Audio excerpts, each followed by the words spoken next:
American drone dominance was an executive order last May that turned into this program.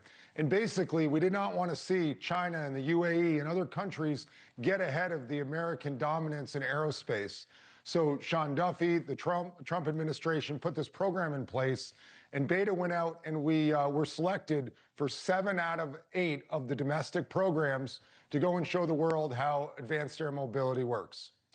What's the future like here? I mean, there's obvious questions, right? Is this just for the wealthy individuals, the wealthiest of companies? Is there enough airspace? How does this work? Yeah, no, that's a great question. It actually starts with rural access to healthcare, cargo, logistics, and moving things throughout the United States, not over cities to start with. And then it moves into passenger transport, effectively jumping over traffic. So at Beta, we make the aircraft that does this, and we partner with operators that will provide that service initially in rural environments, and then in the future into urban environments. You know, you can go back 100 years to the car when the horse and buggy was the cool thing, and people were saying that car is no good. Here's an article from 1930, February. To advocate replacing the horse, which has served man through centuries, marked one as an imbecile. How do you convince people that this is indeed the future? Well, look, I mean, a lot of people don't actually believe when they come up and see our aircraft flying, they're like, it's all electric, it takes off and lands vertically. They really are blown away. And if you ask people what they wanted was a cheaper helicopter. And what we gave them was an aircraft that was quiet, it was inexpensive, it's low cost, and it's easy to operate.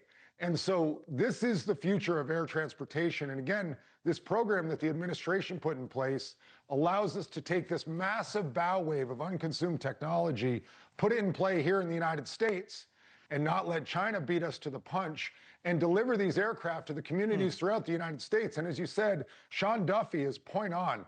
This is here, it's now. We're flying them every day in New York and Vermont, and now we're bringing them to the rest of the country. You know, I remember I remember it the first time it happened when I had a Tesla go by me. I was walking the streets of Coconut Grove, Florida, and I heard a sound. I said, "What is that?" And I turned around and I was like, "Oh, that's one of those Teslas." Right? And that was years and years ago. And now EVs are obviously mainstream.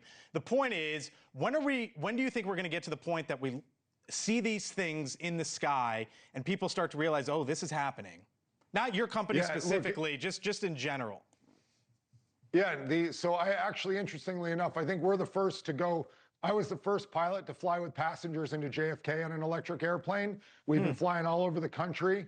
You know, you mentioned Joby flying over the Golden Gate Bridge. Last summer, we were flying over the Golden Gate Bridge.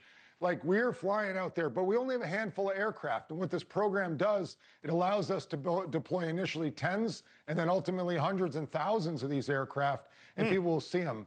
But I want to tell you something about flying the things. Like you mentioned, hearing a Tesla go by. Every time I put somebody in the aircraft with me and go and fly, the visibility is spectacular. It's quiet.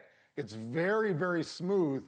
And their mind is blown because they're used to a beating helicopter blade or a turbine. And it's a very peaceful way to fly. You see me flying over the Statue of Liberty there. You know, I had to fly over that several times. People didn't look up because it was so quiet. Hundreds of thousands, you say. The future is definitely here. Pilot program, 26 states. Kyle Clark and his crew a part of it. Kyle, best of luck. Thanks for joining us tonight. Appreciate it. By the way, if you're wondering how these stack up to helicopters, he was just talking about that. Air taxis expected to cost about $3 to $6 per mile, $30 to $50 per mile for your standard helicopter. Thank you for watching. Subscribe below and download our NewsNation app right now on your phone, and you will get fact-based, unbiased news for all Americans.